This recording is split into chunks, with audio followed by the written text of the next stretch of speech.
Buenas noches, queridos alumnos. El día de hoy vamos a hablar de psicodermatosis, también denominadas enfermedades psicocutáneas, las cuales, bueno, vamos a iniciar hablando de algunos trastornos, ¿no? En algunos libros, en las enfermedades psicocutáneas, es lo que corresponde a la alopecia areata y algunas psicodermatosis, vamos a describir algunas, ¿no? Pero también en este tema las he incluido el líquen plano y también la psoriasis. Entonces, inicialmente vamos a empezar a hablar de lo que son las psicodermatosis, ¿no? Las psicodermatosis, que también se denominan enfermedades psicocutáneas o también se denominan enfermedades las cuales son de origen obsesivo compulsivo.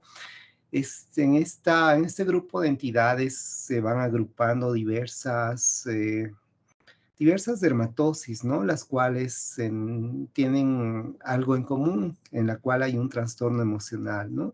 Lo cual en ciertas situaciones se pueden considerar padecimientos psiquiátricos o también puede estar relacionado con otros procesos, es decir, con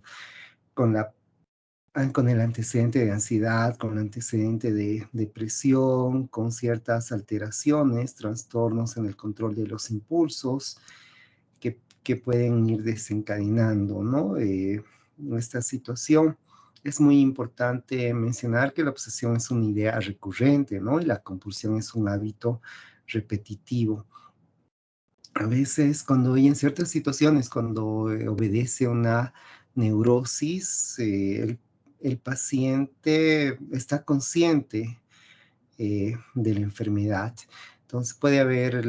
Entonces, entre este grupo puede haber algunas variedades cutáneas, como son las escoriaciones psicogénicas, las cuales pueden ser denominadas o estar asociadas a neurosis de angustia, la cual es un tanto más frecuente en las mujeres, ¿no? Las cuales tienen el hábito de producirse escoriaciones en diferentes partes del cuerpo, ¿no?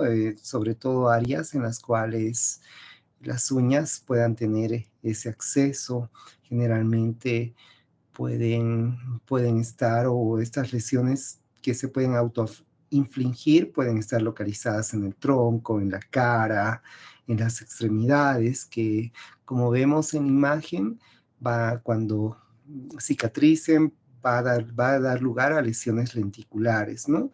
Generalmente estas escoriaciones psicogénicas es un tanto más frecuente en una edad muy joven, en pacientes jóvenes y relativamente entre jóvenes, ¿no? Entre los 15, perdón, años y los 45 años aproximadamente, va a tener cierta frecuencia esta entidad, y un tanto es más frecuente en mujeres. También en la etapa escolar es una de las dermatosis más frecuentes que bueno, un porcentaje de aproximadamente un 4% de los estudiantes pueden presentar este tipo de escoriaciones, ¿no? Habitualmente estas escoriaciones se van a localizar, como les mencionaba, en áreas que son accesibles a las uñas, es decir, las extremidades, el tronco, la cara. Pueden ser las lesiones un tanto elevadas, pueden ser ovaladas o alargadas, las cuales posteriormente van a estar cubiertas de una costra, las cuales es una costra hemática generalmente, y a veces tiende a cronificarse, ¿no? Las características, las secuelas que va a dejar van a ser lesiones, lesiones cicatrizales, lenticulares. En este grupo de escoriaciones psicogénicas también entra lo que es el acné escoriado, que ya vamos a describir la siguiente clase. Vamos a hablar de acné y ahí vamos a describir esta variante que pueden presentar estos pacientes. Dentro del diagnóstico diferencial, podemos hacer con el acné, podemos hacer con la protoporfiria eritropoyética y con la hidroaua cuneiforme. también. Dentro del tratamiento, como son pacientes que son obsesivos compulsivos, con ansiedad, con depresión, podemos utilizar antidepresivos como la fluoxetina, podemos utilizar antidepresivos tricíclicos y también podemos utilizar antidepresivos como el escitalopram, ¿no? Que se ha visto una buena alternativa. Tenemos que tratar de ayudar al paciente. Este hábito es bien complicado, ¿no? Es bien difícil, requieren mucha ayuda estos pacientes porque no es fácil de eliminar este hábito que puedan presentar los mismos.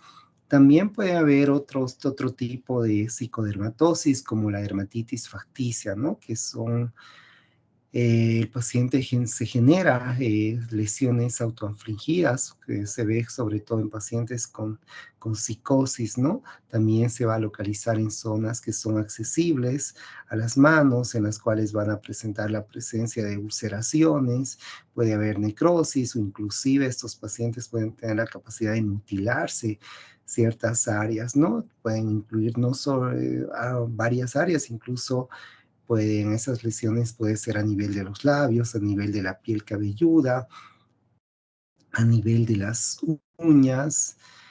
Es un tanto de predominio de mujeres adultas. Generalmente se ha visto, bueno, puede tener cierta relación con la función serotoninérgica, pacientes con personalidades límites, pacientes que tienen trastornos de alimentación, pacientes que tienen cierta tendencia en su personalidad, que son agresivos, que son impulsivos, que tienen el deseo, ¿no? De autoinfligirse, de autocastigarse, en el cual obtienen cierto, bueno, sobre todo como si obtuviesen un beneficio psicológico, ¿no?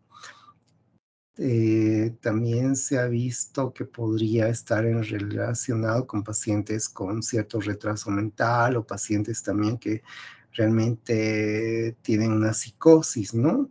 En ciertas situaciones la dermatitis facticia se ha asociado a pacientes, por ejemplo, que han sido sujetos, ¿no? De abuso sexual. El paciente va a generar, bueno, puede realizar estas lesiones no solo con las manos, también utilizando algunos instrumentos cortantes, puede utilizar agentes físicos, ¿no? Como algunos químicos, algunos ácidos que el paciente va a conseguir dentro del cuadro clínico. Bueno, dentro del cuadro clínico, habitualmente, como mencionaba, son lesiones accesibles, generalmente va a presentar ulceraciones, las cuales pueden tener diversos diámetros, algún momento va a tener áreas de necrosis, puede haber lesiones ampollares, la presencia de quimosis, la presencia de lesiones ulcerativas, pueden incluso mutilarse parte de la nariz, parte del lóbulo de la oreja, inclusive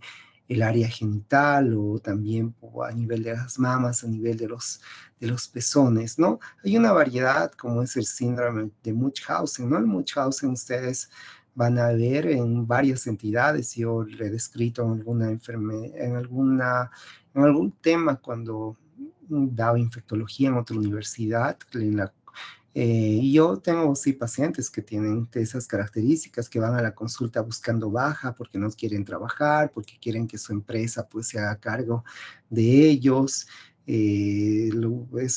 Son pacientes, ¿no? Que generan o van buscando atención de un lugar a otro para conseguir algún tipo de objetivo que ellos tienen. De- Dentro de lo que son los diagnósticos diferenciales, puede ser como vemos en esa imagen con las vasculitis, con las púrpuras. El tratamiento también, al ser está relacionado con compromiso emocional, tenemos que hacer un manejo psiquiátrico, ¿no? Tenemos que utilizar agentes ansiolíticos, antidepresivos como la sertralina, podemos utilizar la fluoxetina también para tratar de contrarrestar. También existen varias, ¿no? Hay varias, pero vamos a describir tricotilomanía. La tricotilomanía también, como vemos en la imagen, se denomina una alopecia neuromecánica, es una neurosis compulsiva en la cual el paciente realiza un autoarrancamiento de los pelos, ¿no? En cualquier área, condicionando, como vemos en la imagen, una placa, es una placa pseudoalopésica. Eh, También, bueno, esta placa va a tener algunas características, ¿no? Es una placa pseudolopásica en forma geométrica, como los pelos van a estar cortados a diferentes niveles, ¿no? Por eso se denomina signo de la tonsura de monje.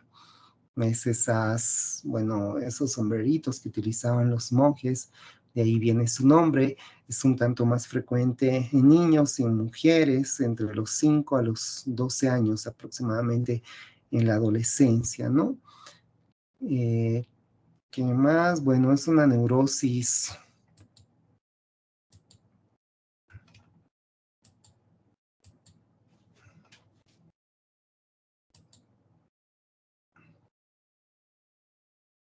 Está un poco lento. A ver, voy a ver si no voy a... Bueno, como mencionaba, es una neurosis de ansiedad en la cual el paciente se va a arrancar los cabellos, ¿no? Desde cierta forma, esto más se va a ver en pacientes con una personalidad impulsiva, pacientes con personalidad límite, pacientes con depresión grave, que incluso pueden llegar al suicidio, ¿no? Estos pacientes también, bueno, esta tricotilomanía obviamente está localizada en la parte del cuero cabelludo. eh, mm, También que es importante que pueden, bueno, también estos pacientes pueden tener el hábito, ¿no? De deglutir los pelos, que es la tricofagia, que en algún momento pueden generar un síndrome obstructivo, ¿no? Es decir, el tricobesuar. También puede tener estos pacientes pueden tener relación con pueden tener el hábito también de que son pacientes que también se van mordiendo las uñas.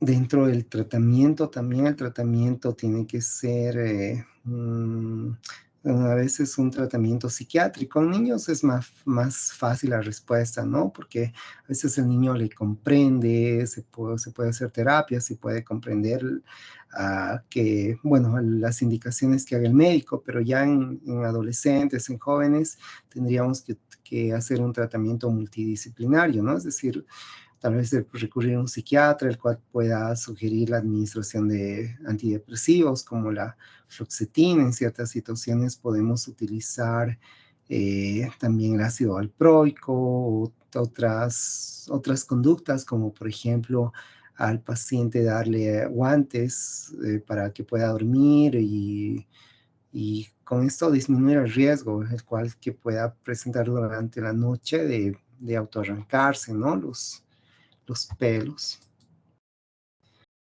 Bueno, creo que voy a compartir pantalla porque está un poco lento, no puede cargar la otra diapositiva.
Muy bien, cualquier dificultad, por favor, cualquier situación me comunican si es que hay alguna dificultad con el audio, con el cambio de las diapositivas, por favor. Muy bien, entonces vamos a empezar y hablar de la alopecia areata que también en algunos países tienen otros términos, ¿no? También se denomina alopecia en áreas. La alopecia areata tiene la característica de ser una tricopatía, la cual tiene un origen desconocido, tiene la característica de no ser cicatrizal, tiene la característica también de presentar una pérdida repentina del pelo, ¿no? Por sectores, en la cual va a dejar ciertas áreas o placas alopécicas, ¿no? Que generalmente son áreas lisas, que pueden ser pequeños segmentos, puede ser parcialmente o incluso puede ser universalmente, ¿no? También con estas alopecias se pueden presentar no solo a nivel de la piel cabelluda de la cabeza, también puede estar a nivel de las cejas, también puede estar a nivel de la barba o en cualquier área en la cual haya la presencia de folículos pilosos, ¿no? Habitualmente es un cuadro reversible, la alopecia areata va a afectar todas las razas y también ambos sexos por igual. En nuestro medio no es evidente el porcentaje, pero yo veo y se ve con alguna frecuencia, ¿no? Las alopecias que ustedes han debido ver o han debido tener dentro de su etiopatogenia. eh, Está relacionado con antecedente familiar. Aproximadamente un 10 a 40% de los pacientes pueden, pueden tener, ¿no? Esa susceptibilidad, pues así que se ha visto que hay una relación con alelos del complejo mayor de histocompatibilidad, como la HLA-DR4, también se ha asociado a factores ambientales y también se ha asociado a trastornos neuropsiquiátricos, ¿no? Se ha relacionado con algunas enfermedades como el vitiligo, con la tiroiditis, con la artritis reumatoidea y también con la diabetes, ¿no? Es así cuando hablábamos de vitiligo, por ejemplo, en el vitiligo siempre tenemos que indagar, pedir un perfil tiroideo, ver una glicemia, porque tiene relación, no digo que todos los pacientes con alopecia o areata o con vitiligo van a tener diabetes, artritis reumatoidea o patología tiroidea, pero hay que ver la relación que en algunos pacientes podría tener, ¿no? Entonces, sobre todo esta entidad se ha visto que puede ser modificada por esos factores que mencionaba, ¿no? Factores ambientales, el tipo de dieta, los trastornos neuropsiquiátricos, es decir, el estrés al cual están sometidos de estos pacientes, ¿no?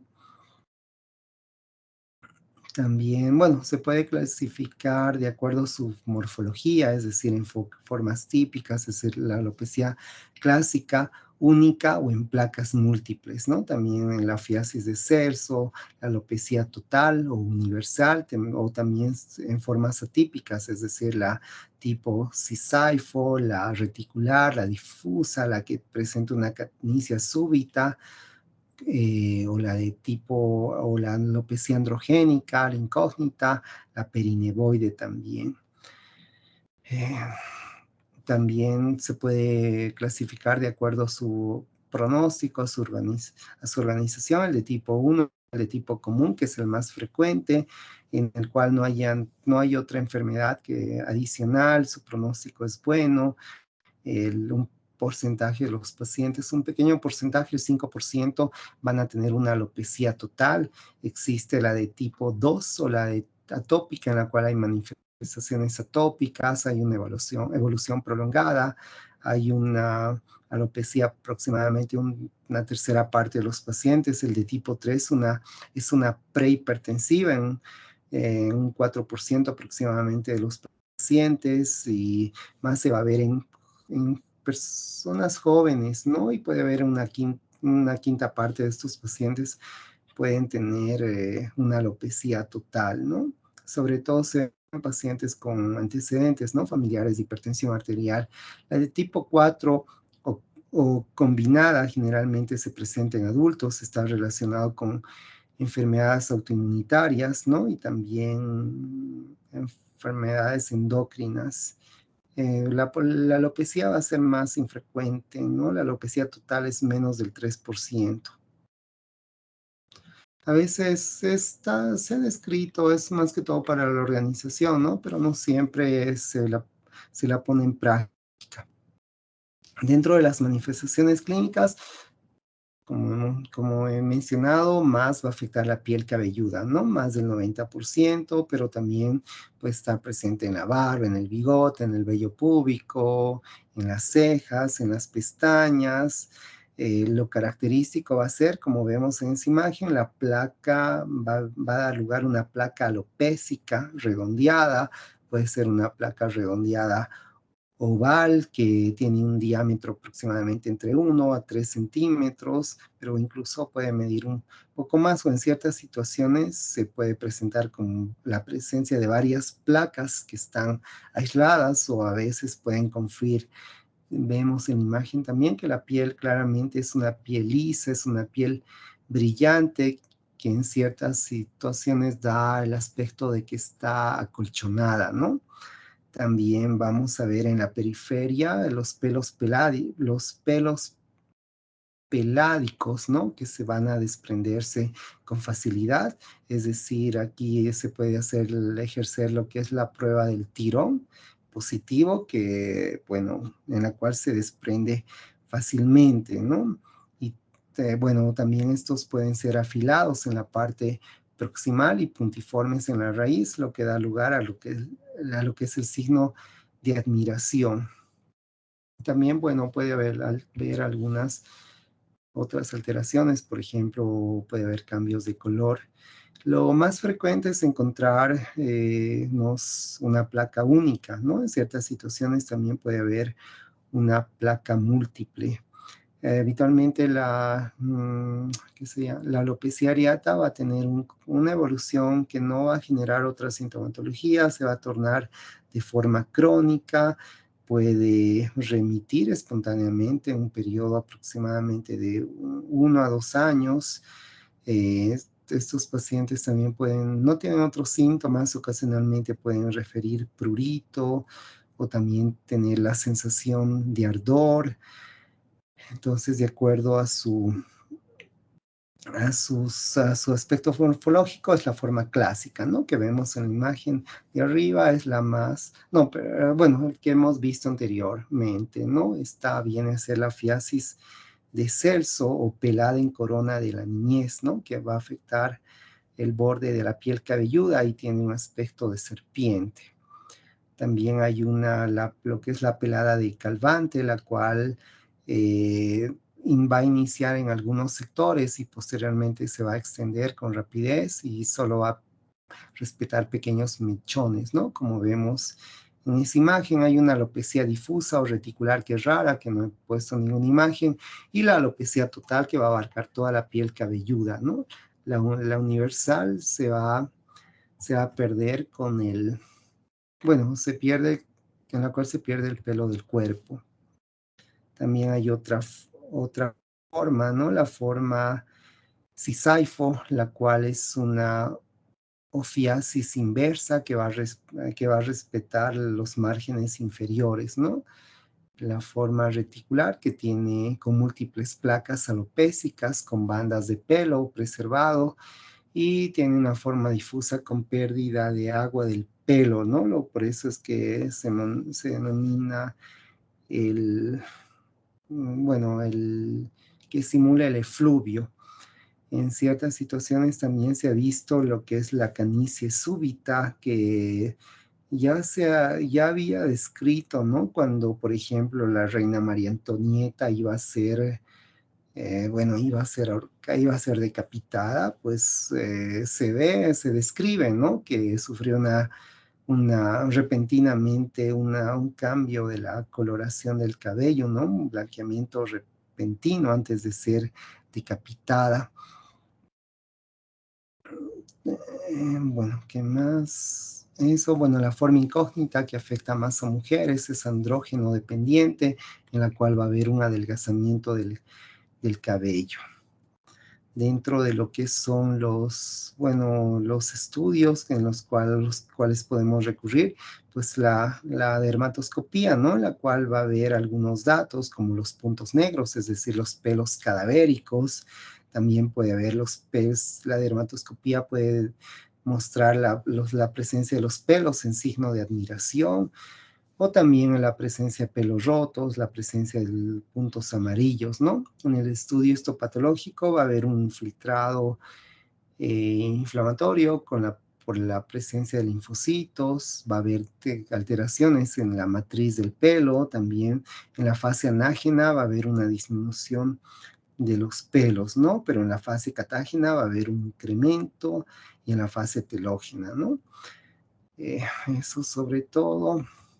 Dentro de los diagnósticos diferenciales, como ya vimos antes de hablar de la alopecia areata, la tricotilomanía también puede ser un diagnóstico diferencial. Tenemos que ver las tiñas de la cabeza también, como vemos ahí un carión de Seltz, una tiña inflamatoria que ya hemos descrito, el secundarismo sifilítico, como esa mordedura, como si hubiera mordedura de ratón, el lupus eritematoso, también el efluvio telógeno y la alopecia androgénica, ¿no? Como vemos en imagen inferior. El tratamiento, no existe un tratamiento específico, en realidad no deberíamos recurrir a la biopsia, pero en ciertas situaciones se ha visto que podríamos utilizar el ácido acético, pero también se puede utilizar corticoides de forma tópica, que podría ayudar, pero también se utiliza triamcinolona, ¿no? La corticoides intralesionales se puede utilizar, es una forma de que pueda mejorar, ¿no? También se ha visto que el ungüento de antralina podría ser eficaz, pero hay que tener, bueno, hay que ir controlando, hay que ver la respuesta que tenga.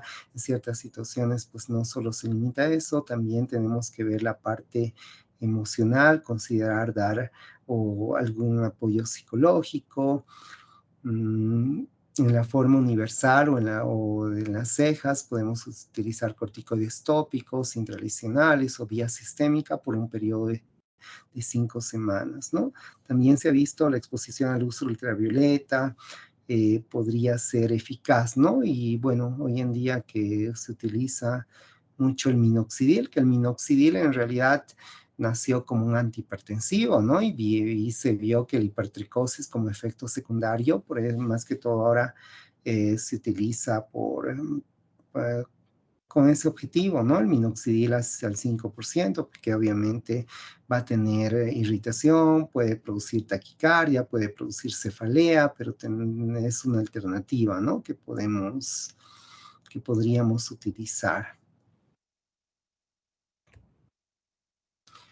Sí, la irritación, la hipertricosis, la cefalea, y bueno, no se ha determinado el uso de productos biológicos como el etanercept en la respuesta. También se ha visto que el metotrexato en gel podría ayudar, y en las pestañas el latanoprost que se está utilizando, ¿no? Que podría, bueno, que podría ayudar.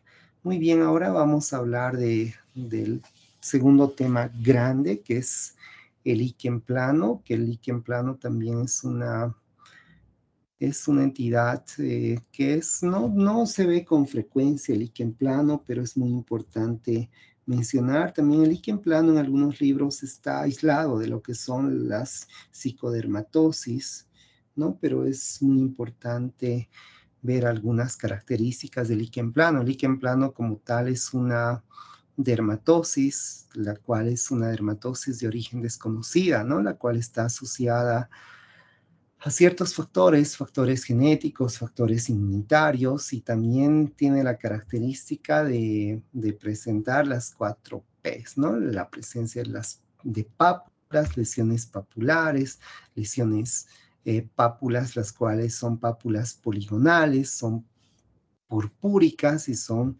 pruriginosas, ¿no?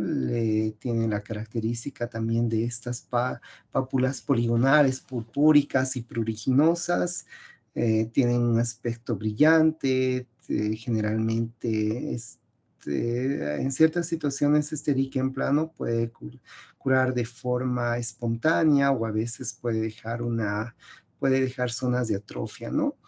El líquen plano está presente en todo el mundo, no hay predilección por ninguna raza, pues tan frecuente, puede estar presente tanto en varones como en mujeres, ¿no?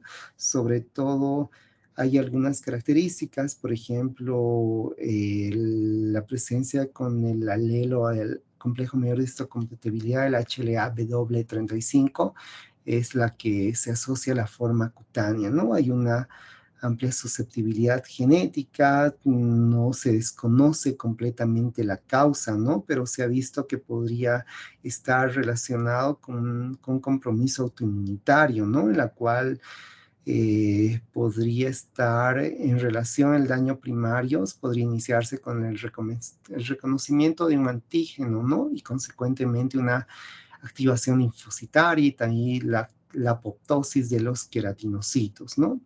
También se ha asociado cierta relación se ha asociado, por ejemplo, con el uso de algunos fármacos como el naproxeno, como la depensilamina, así como también con enfermedades hepáticas, es decir, sobre todo con el virus de la hepatitis C, también con el consumo de tabaco, con ciertos factores emocionales también, incluso se ha relacionado con la presencia de hongos como la cándida. También el líquen plano tiene una clasificación, el cual es en función de datos morfológicos, topográficos y evolutivos, ¿no? En el cuadro clínico se encuentra el líquen plano rojo, el cual va a afectar puede comprometer la parte interna tanto de las muñecas como de los antebrazos. Habitualmente puede tener un compromiso unguial, oral, genital, eruptivo, eritemato escamoso, eritrodérmico, ampollar, peripapilar, eh, pigmentario, hipertrófico y erosivo, ¿no? Lo que corresponde al líquen plano rojo, sobre todo va a afectar a nivel de las muñecas, de los antebrazos, de la región lumbar, a nivel de miembros inferiores, es decir, a nivel de las piernas, a nivel del dorso de los pies y a nivel de los genitales, ¿no? El líquen plano habitualmente tiende a ser bilateral, simétrico, como mencionaba, pruriginoso y no siempre va a dar sintomatología, ¿no? Generalmente las pápulas tienen un diámetro aproximadamente entre 1 a 2 milímetros, como vemos. Estas imágenes pueden tener contornos poligonales, son violáceos, pueden ser discretamente umbilicadas, pueden presentar una descamación fina y adherente, ¿no? Con redecillas de color blanco amarillento, como vemos en la imagen de ahí arriba, es lo que se denomina las estrías de Wickham, ¿no? Característico del líquen plano. En ciertas situaciones las lesiones pueden estar aisladas o la conformación, bueno, pueden conformar lo que son las placas anulares, ¿no? Y también este tipo de cuadro va a dar lugar a lo que es el fenómeno de Koebner, ¿no? Es decir, tras un traumatismo o algo, puede haber una reproducción de las lesiones en otra área. El fenómeno no es el único cuadro. El líquen plano de los genitales también es un cuadro en el cual hay la presencia de pápulas a nivel del pene, a nivel de la piel del pene, eh, que también se denomina líquen plano anular, ¿no? Cuando se encuentran en esta disposición, en mujeres puede haber una leucoplasia o una eritroplasia en la cual hay atrofia y también puede haber prurito, puede haber ardor, también las mujeres pueden cursar con dispareunia. El líquen plano eruptivo, que es uno de los que se manifiesta de forma súbita, ¿no? A diferencia de los otros, hemos visto que tienen lesiones más diseminadas, son lesiones eritematoescamosas o también son lesiones eritrodérmicas, ¿no? Las cuales, bueno, podría hacer sospechar que se puede tratar de una dermatitis medicamentosa. El líquen plano ampollar o pemfigoide, como vemos en esa imagen, bueno, inicialmente va a haber la presencia de vesículas o la presencia de ampollas. Va a presentar que este líquen puede estar desencadenado por el uso de medicamentos o la otra variedad, el pemfigoide, puede estar relacionado, bueno, asociado con bueno, con otros fármacos como el captopril y con la sinaricina también. El líquen plano peripapilar, o también denominado folicular, es más frecuente, como vemos en la imagen, a nivel de la piel cabelluda, va a presentar lesiones queratóxicas, como vemos hay áreas alopécicas también. Esta variedad es muy parecido al de lupus discoide, ¿no? Que ya vamos a ver la subsiguiente clase, me parece. Y también puede haber, bueno, la alopecia que mencionaba, la alopecia va a ser una alopecia no cicatrizal, pero sí en axilas y el pubis sí puede haber una cicatrizal que forma parte de un síndrome, ¿no? El síndrome de Graham-Little-Feldman. El líquen plano soniforme o líquen plano lineal está constituido por pápulas pigmentadas, las cuales van, como ven en esa imagen, siguen un trayecto lineal, va a afectar los miembros inferiores. El líquen plano pigmentado, también líquen plano invisible de Gougerot, la cual está constituida por la presencia de manchas de color café parduzco o grisáceo. Se ha visto que esta variedad más se ha visto en algunas razas, en razas asiáticas y también en personas latinoamericanas, ¿no? Entonces tiene esa característica de un manchas de color café parduzco grisáceo que se observa, puede estar localizado en la cara, en el cuello, en el tronco y también en los pliegues. El líquen plano hipertrófico, que son lesiones, como vemos, son lesiones hiperqueratóxicas, son pruriginosas, más localizadas en miembros inferiores, en los cuales va a haber cambios de coloración. Generalmente esta variedad de líquen plano está relacionado, va asociado a pacientes que tienen una insuficiencia vascular. El líquen plano palmoplantar, que hay la presencia de lesiones hiperqueratóxicas, como vemos en esa imagen. El líquen plano erosivo, el líquen plano erosivo generalmente está localizado en mucosas en las cuales va a presentar un ardor intenso, va a haber una alopecia cicatrizal. En mujeres también puede comprometer el esófago, ¿no? Lo cual va a condicionar la disfagia, va a condicionar la odinofagia también, y tenemos que tener cuidado porque hay susceptibilidad de que este se pueda convertir en un carcinoma, ¿no? Bueno, eso en función a las variedades. Luego, respecto al tratamiento, como un inicio mencionaba, el líquen plano se puede resolver de forma espontánea, ¿no? En un periodo de 1 a 2 años. En ciertas situaciones podemos utilizar algunos fármacos, ¿no? Sobre todo, bueno, no hay un tratamiento específico, pero en la forma cutánea, en la forma genital, en la forma erosiva, se puede utilizar corticoides de alta potencia, ¿no? Como el propionato de clobetasol, se puede utilizar otros fármacos también con agentes retinoides como la isotetrionina, también se puede utilizar inmunosupresores inmunosupresores como la ciclofosfamida, se puede utilizar la cetioprina también. En la localización vulvovaginal se utiliza anticorticoides de alta potencia tópicos como el propionato de clobetasol, ¿no? También se puede utilizar el tacrolimus en la forma mucocutánea o en la afectación unguial, también se puede utilizar corticoides, ¿no? De forma oral. También se ha visto que algunos agentes como el itraconazol, por sus propiedades inmunomoduladoras, se podrían dar, ¿no? También en ciertas situaciones se ha visto que a estos pacientes sí hay que hacer una psicoterapia, al mismo tiempo se puede utilizar antihistamínicos, porque algunos pacientes pueden cursar con prurito. Muy bien, ya hablando de un cuadro que también es un cuadro muy importante, lo que tiene algunas características clínicas específicas, las cuales no van a estar presentes en otros cuadros.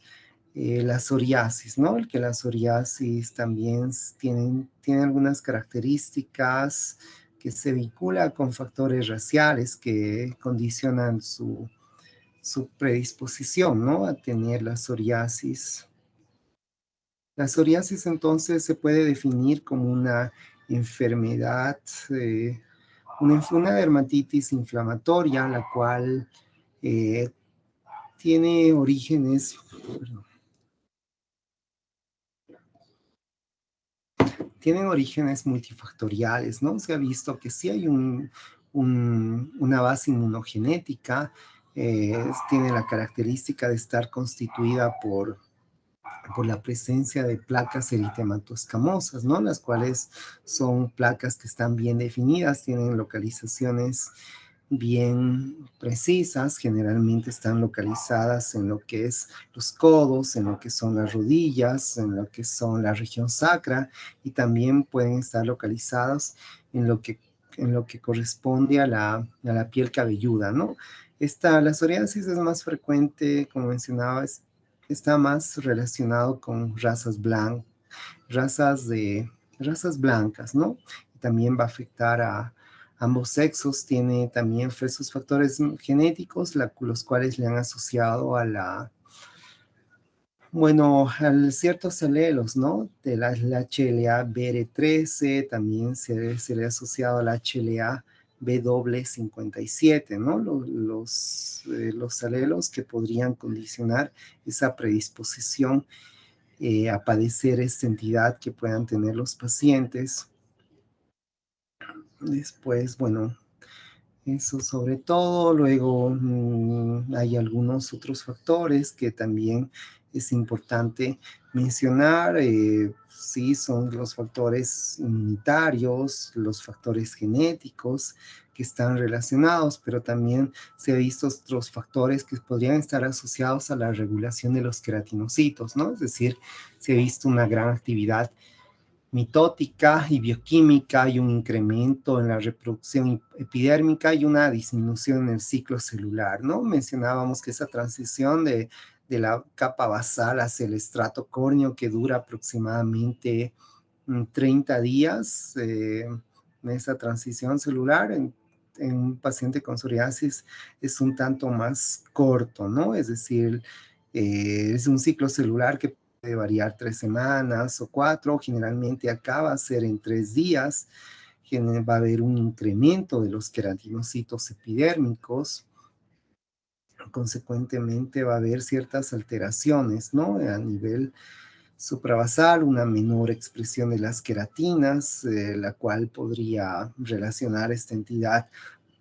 También puede haber alteraciones inmunitarias, ¿no? Que se ha visto que las células dendríticas son las iniciadoras ante estímulos antigénicos, ¿no? Lo cual va a condicionar una activación de los linfocitos, es decir, algunos estímulos que podrían estar en relación a la presencia de los estreptococos, ¿no? Esto estimularía a los linfocitos T.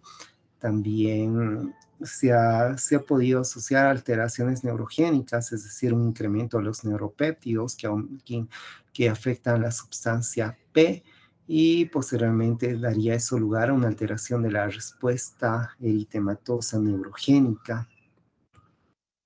Dentro de la clasificación también se puede mencionar, se puede clasificar por algunas características, ¿no? Que pueden estar desencadenadas. Puede ser la urticaria física por un estímulo desencadenante, es decir, de la piel cabelluda, de la zona del pañal, de las uñas, las pustulosas, las cutata o ingotas, las foliculares, la eritrodérmica y la forma universal. Y también hay una del adulto, la cual es por localización de la piel cabelluda, facial, palmoplantar, unguial, de pliegues, de glande y prepucio, laringe ocular, orolingual, la eritrodérmica y la generalizada. Esto simplemente a manera de comentario, porque es muy largo tener que aprender todo eso. De acuerdo a su morfología, puede ser en forma de gotas, en placas, anulares, girata, numulares, ostrácea, circinada, pustulosa, rupioide, folicular, o también su forma lineal. El tipo 1, el juvenil, se presenta antes de los 40 años, generalmente un poco más antes, ¿no? Antes incluso de los 20 años, el cual está relacionado con el complejo mayor de histocompatibilidad, quizás con el HLA-B13 con el B17 también, ¿no? Generalmente esta variedad tiende a ser generalizado y no tiene buena respuesta al tratamiento, ¿no? El de tipo 2, que es más frecuente en el adulto, generalmente es pasado los 60 años y no está relacionado con el complejo mayor de histocompatibilidad. Dentro de lo que es el cuadro clínico, habitualmente la psoriasis es un cuadro bilateral, ¿no? Es una dermatosis bilateral, tiende a ser simétrico, va a ser más predominante en las salientes óseas, en la piel cabelluda, es decir, en las salientes óseas en el codo, en la rodilla, a nivel del sacro, a nivel de las caras, de las partes en extensión de las extremidades. También puede afectar a nivel del ombligo, a nivel palmo-plantar, a nivel de los genitales, los pliegues en flexión también. Y el tipo de lesiones pueden ser únicas, pero en ciertas situaciones pueden ser también generalizadas. Dentro de lo que es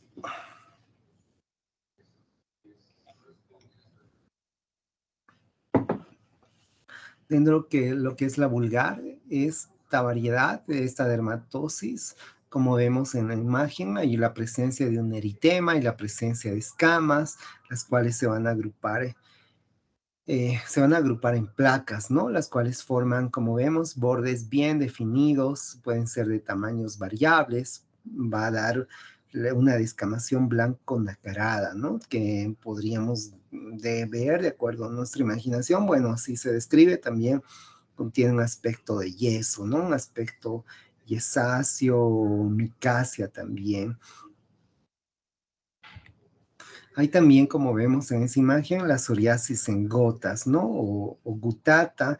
Habitualmente son lesiones que su diámetro es inferior al 1 centímetro, más o menos 1 centímetro, un poco más. Es más frecuente en niños, a veces se relacionan con infecciones faringoamigdalinas, ¿no? La psoriasis invertida también es otra variedad. La psoriasis va a afectar los pliegues. En lactantes va a haber una forma la cual va a afectar el área del pañal, ¿no? Que hemos descrito, ¿no? Y también va a haber una forma rupioide o forman placas hiperqueratósicas que asemejan las valvas de una concha, ¿no? Es también rara, pero eso también tenemos que tomar en cuenta, la rupioide o la ostrácea. En la piel cabelluda pueden presentarse este límite de la implantación, ¿no? Entonces eso es muy importante, que están hasta el borde, hasta el límite de la implantación. Generalmente esto se da más frecuente en niños. También hay lesiones palmoplantares, como vemos en esa imagen, que en la cual puede haber fisuras, puede haber pústulas, de acuerdo al compromiso, a la longitud que abarca, puede condicionar una limitación en la movilidad. También a nivel de las uñas, es decir, los anexos, es muy importante valorar porque a nivel unguial puede haber el signo del dedal, ¿no? Hay los pocillos unguiales, hay lesiones puntiformes que asemeja un dedal, hay una hiperkeratosis, también una hiperkeratosis subunguial en uñas que a veces nos podría hacer confundir con una una onicomicosis. También como en el líquen plano se va a presentar el fenómeno de Koebner, ¿no? Es decir, la reproducción isomorfa de la lesión posteriormente a un trauma. Es muy importante que también puede haber, como vemos en esa imagen, puede haber el signo de la parafina, eh, el cual también puede haber el signo también de la membrana de Duncan, en el cual hay un desprendimiento de la escama al raspar la lesión, o el signo de Auspitz, ¿no? Que a un inicio, cuando empezábamos en el primer tema, habíamos descrito que es esa imagen en rocío sangrante, cuando utilizamos una cureta y queremos desprender, va a haber va a haber la presencia de pequeños puntos hemorrágicos, ¿no? Eso es el signo de Auspitz.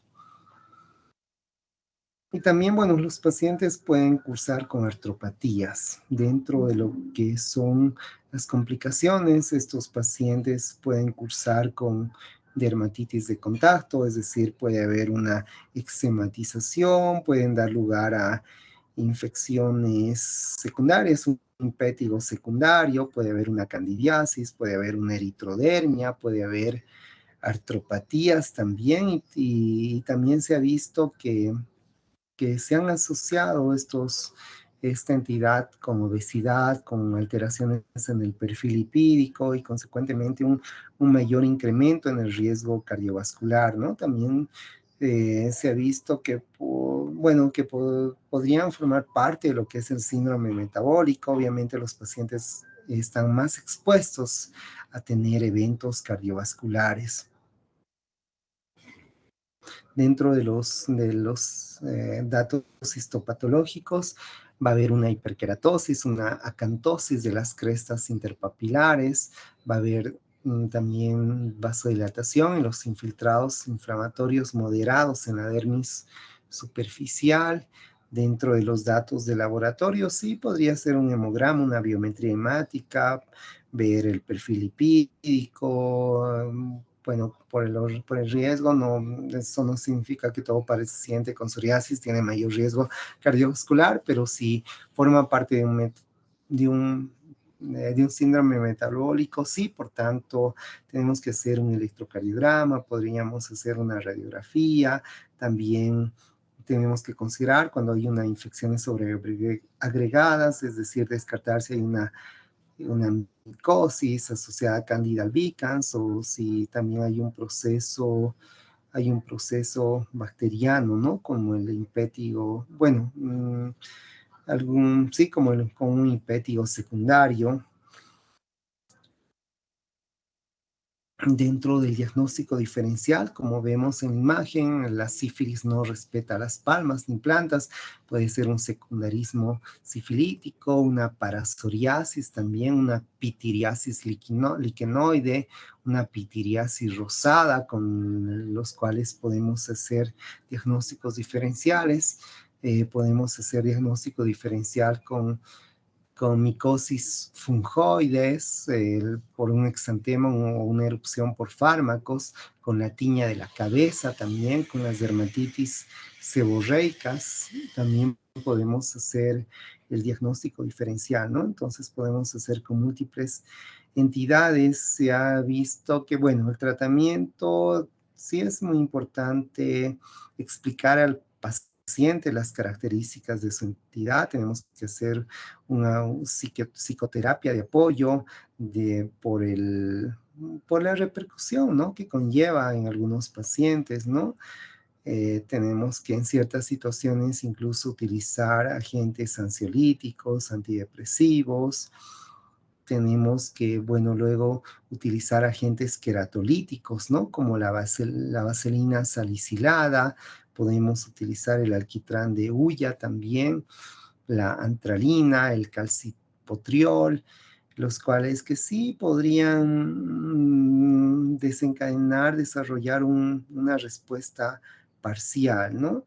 También los corticoides tópicos se podrían utilizar, pero sobre todo en formas localizadas, ¿no? No en formas sistémicas. Sabemos que el uso de corticoides puede generar efectos colaterales, puede generar atrofia, entonces tenemos que tener cuidado, ¿no? También se ha visto que podríamos utilizar la vitamina D, los retinoides como la isotretinoína, el metotrexato, que también el metotrexato, su indicación es en pacientes con psoriasis intensa. Sabemos que el metotrexato más lo utilizamos en reumatología, en varias entidades. El metotrexato puede incrementar transitoriamente las enzimas hepáticas, por tanto, ya obviamente al descontinuar se va a volver a sus parámetros normales, ¿no? Entonces, esas cosas tenemos que considerar. Compite con el ácido fólico, por tanto, debemos dar suplementos de ácido fólico, pero también lo vamos a utilizar de forma muy prolongada, ¿no? También se ha visto que la terapia biológica, modificando la actividad de los linfocitos T, es decir, el uso de productos biológicos, podrían ser eficaces, ¿no? Hay fármacos que actúan a este nivel que todavía está en estudio, ¿no? Se ha visto, por ejemplo, aparte del alefacetab, o sea, del infliximab, que es más conocido, que podría, el etanercept también, que podría ayudar. Algunos de estos fármacos se administra de forma endovenosa. Con los productos biológicos tenemos que hacer ciertas consideraciones en pacientes con una enfermedad activa, pacientes con insuficiencia cardíaca, congestiva, pacientes con sospecha de tuberculosis, son en los cuales no deberíamos utilizar, aparte de los productos biológicos, sobre todo en niños se ha visto en algunos estudios algún riesgo que puedan condicionar algunas neoplasias, ¿no? Entonces, el manejo es un tanto complicado.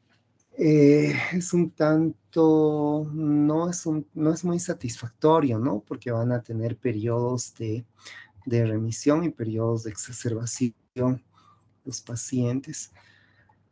Muy bien, voy a dejar de compartir pantalla, voy a tomar la, voy a tomar la lista. Laura Álvarez. Presente, doctor. Gracias, Laura. Belén Andrade. Doctor, buenas noches. Gracias, Belén, buenas noches.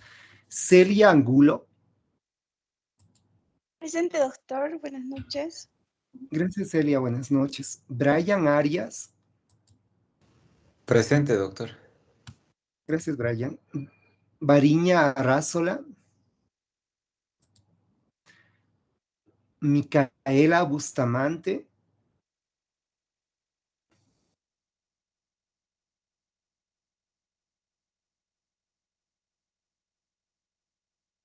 Brandon Bustamante.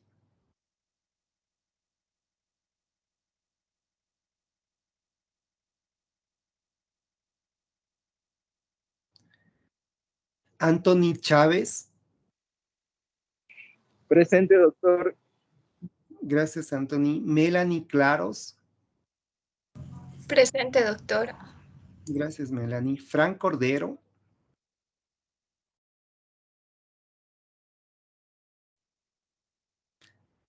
Paola Corrales. Presente, doctor.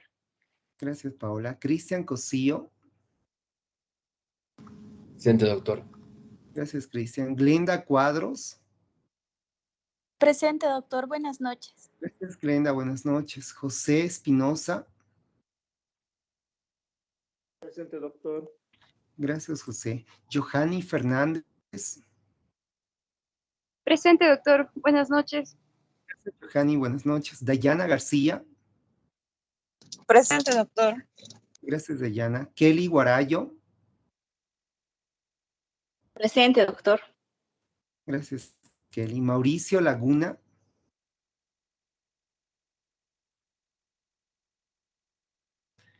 Luis Lara. Presente, doctor. Gracias, Luis. Gabriela León. Presente, doctor. Gracias, Gabriela. Karen López.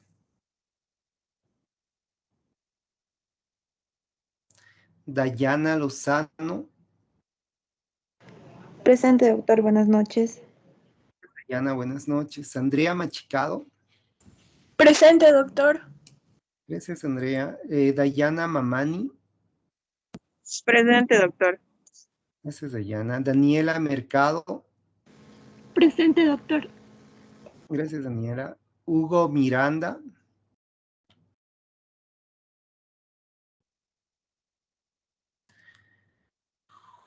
Julio César Osorio. Rubí Paco.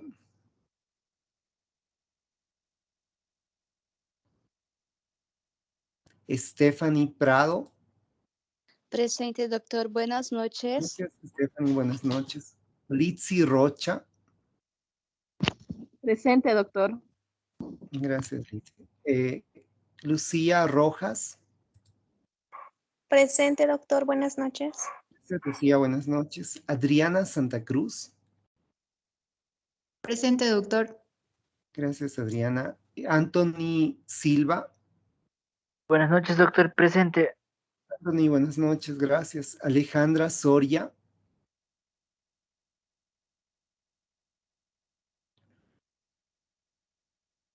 Belén Tarqui. Buenas noches, doctor. Presente. Pues Belén, buenas noches. Diana Talla.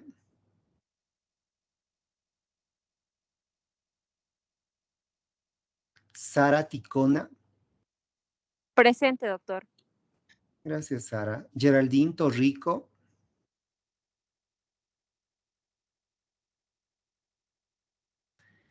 Lady Valdés. Presente, doctor. Geraldine, doctor, está, pero no da su audio.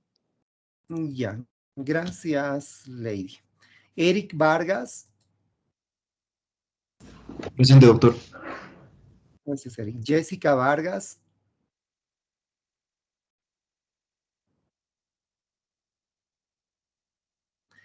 Rodrigo Vargas. Denise Velarde.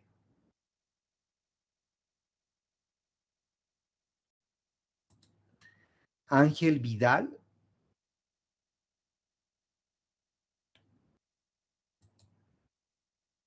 Pamela Yugar.